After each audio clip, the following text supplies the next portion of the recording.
మాజీ మంత్రి పేర్ని నాని గారికి బెయిలబుల్ వారెంట్ జారీ చేసింది మచిలీపట్నం కోర్టు. ఏదైతే ఇద్దరు యువకుల మీద కేసుకు సంబంధించి ఈయన ప్రథమ సాక్షిగా ఉన్నటువంటి నేపథ్యంలో కోర్టుకు హాజరు కానందుకు గాను ఈయనకి ఒక వారెంట్ అయితే జారీ చేయడం జరిగింది. మొత్తానికి ఇదే అంశానికి సంబంధించి మరిన్ని విషయాలు తెలుసుకోవడానికి మనతున్నారు senior journalist doctor Bharath Reddy గారు. సార్ నమస్కారం అండి.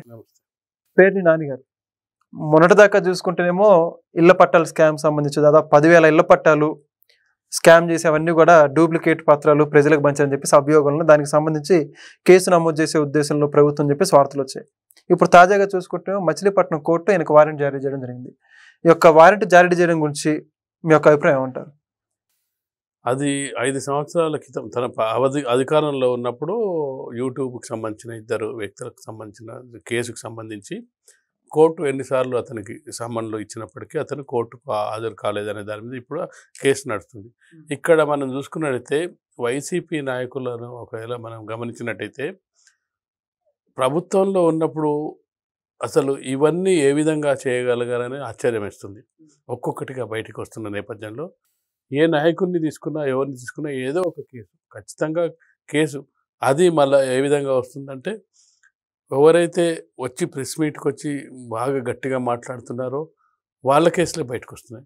వాళ్ళకి ముందే తెలుస్తుందా ఎలాగో రేపు నా మీద కేసు అయ్యే అవకాశం ఉందని తెలిసి వస్తున్నారా లేదంటే తెలియకుండా వస్తున్నారా తెలియదు. కానీ మనం చూసుకున్నట్టయితే పేర్ని నాని ఈ అంబటి రాంబాబు రోజా కంటే ముందుగా ఎక్కువ ప్రెస్ మీట్లల్లో వాయిస్ వినిపించింది, వైసీపీ పార్టీ వాయిస్ వినిపించింది పేర్ని నాని. వాయిస్ వినిపించింది అనుకోవాలా, ప్రభుత్వం మీద విమర్శలు చేయడం అనుకోవాలా? ప్రభుత్వం మీద విమర్శలు, ప్రభుత్వంతో విమర్శలు ఎలాగో నన్ను ప్రభుత్వం నా మీద తిరగదోడే అవకాశం ఉంది కాబట్టి నా కేసులను బయటికి తీస్తుంది. ఈలోపు నేను ఒకసారి పబ్లిక్లో సానుభూతి పొందడమో లేదంటే నన్ను అక్రమంగా నేను ప్రభుత్వాన్ని విమర్శిస్తున్నందుకే వీళ్ళు నన్ను ఇరికిస్తున్నారని చెప్పే ప్రయత్నం కూడా కావచ్చు. నేను మాట్లాడుతున్నా ప్రభుత్వానికి వ్యతిరేకంగా మాట్లాడుతున్నా, ప్రభుత్వం చేసే తప్పులను ఎత్తి చూపుతున్నా కాబట్టి నా మీద కేసులు పెట్టారు అని ప్రజలకు చెప్పుకోవడానికి ఒక అవకాశంగా తీసుకోవడానికి ఎక్కువ ప్రెస్ మీట్లు పెట్టి ప్రభుత్వంపై విమర్శలు చేసినట్టుగా కనిపిస్తుంది. ఎప్పుడైతే ఒక కేసు ఏదో మీరు చెప్పినట్టుగా ఈ ఇళ్ల పట్టాలకు సంబంధించిన కేసు బయటకు వచ్చిందో అప్పటి నుంచి నీకు ప్రెస్ మీట్లు తగ్గిపోవడం జరిగింది. పేర్ని నాని ఈ మధ్య ప్రెస్ మీట్లు పెట్టడం తగ్గించేశాడు. ఇప్పుడు ఎవరు పెడుతున్నారు ఎక్కువ ప్రెస్ మీట్లు? అంబటి రాంబాబు పెడుతున్నారు, రోజా పెడుతున్నారు. మరి వాళ్ళ మీద కూడా ఏమైనా కేసులు వచ్చే అవకాశం ఉందా అనేది మనం ముందు చూడాలి. సానుభూతి పొందడానికి నేను ప్రభుత్వాన్ని నిలదీసినందుకు ప్రశ్నించినందుకే మమ్మల్ని రాజకీయ కోణంతో రాజకీయ కక్షతోటి మా మీద కేసులు నమోదు చేస్తున్నారు. ఇప్పటికే వాళ్ళు ప్రతి ప్రెస్ మీట్లో అదే విషయం చెప్తున్నారు. రాజకీయ కుట్ర ఉంది, ఇందులో రాజకీయ కక్ష ఉందని చెప్పి ప్రయత్నం చేస్తున్నారు. అందులో భాగంగానే చెప్తున్నారు. ఇక్కడ చూసుకున్నట్టయితే పేర్ని నాని కేసును ఒకవేళ అది 5 ఏళ్ల నుంచి కోర్టును మేము గౌరవిస్తాం, వీళ్ళకి ఏమైనా కేసు పెడితే వైసీపీ నాయకులకు మొదట ఆదుకోవాల్సింది మొదట గుర్తుకొచ్చేది కోర్టులే. ఎందుకంటే వీళ్ళు కేసు నమోదు అవ్వకముందే ఎఫ్ఐఆర్ షీటు రాకముందే వచ్చే ముందే ఫస్ట్ వెళ్ళి ముందస్తు బెయిల్కి అప్లై చేస్తారు. చాలామంది నాయకులు అసలు నోటీసులు ఇస్తే అసలు ఏమడుగుతారు ఏంది అసలు అది అరెస్ట్కి అవకాశం ఉందా లేదా అని పక్కన పెడితే ఫస్ట్ వెళ్ళగానే నాకు ముందస్తు బెయిల్ కావాలని చెప్పి వెళ్తున్నారు. అసలు కోర్టు నోటీసులు పోలీసులో సిట్టో దర్యాప్తు సంస్థలు నోటీస్ ఇస్తే ఎందుకు పిలిచారు ఏంటి మా దగ్గర ఏమైనా తప్పు ఉందా అని చెప్పిన తర్వాత ఒకవేళ అరెస్ట్ అయితే లేకపోతే అరెస్టుకు ఒకవేళ అక్కడి నుంచి ఏమైనా సంకేతాలు వస్తే వీళ్ళు వెళ్ళాల్సి ఉంది. నోటీసులు రావడంతో వీళ్ళు ముందస్తు కేసు. కోర్టులు కూడా ఏం చెప్తున్నాయి, మీరు ముందు అటెండ్ కండి, మీ మీద ఎందుకు కేసు పెట్టారో తెలుసుకోండి అంటున్నారు.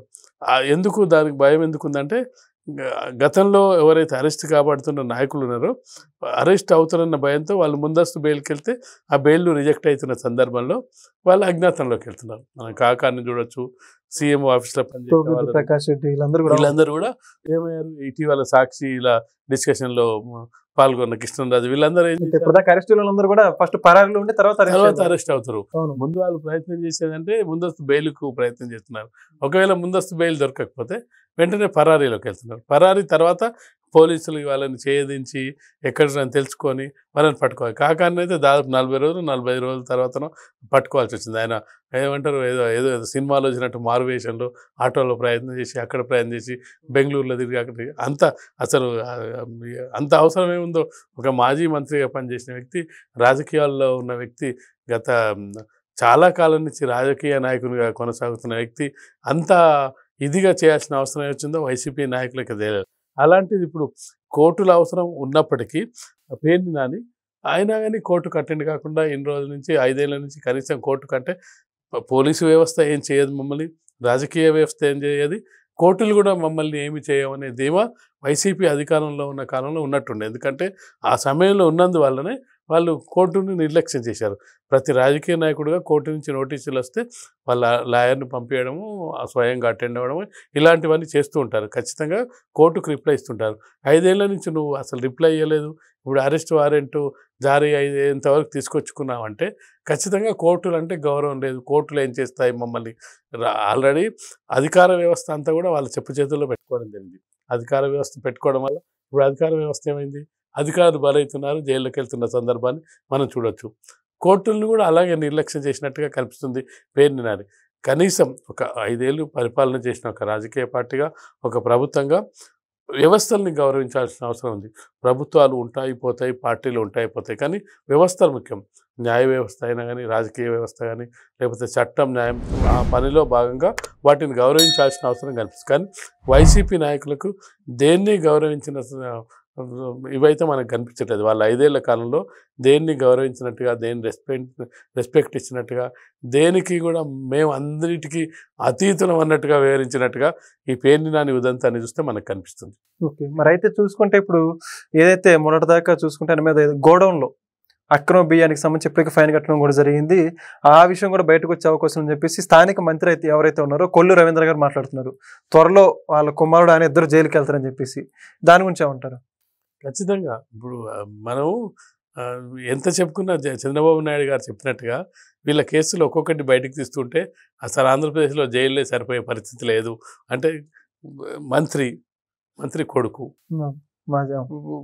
మాజీ మంత్రి అప్పుడు మంత్రి కొడుకు, ఈ విధంగా తీసుకుంటే ఒక్కొక్కరిని మనం ఎవరు రేపు వస్తారో లిక్కర్ స్కామ్ తీస్తే లిస్ట్ పెద్దగా వెళ్ళి అది 33 దగ్గర ఆగిందో లేదో తెలియదు.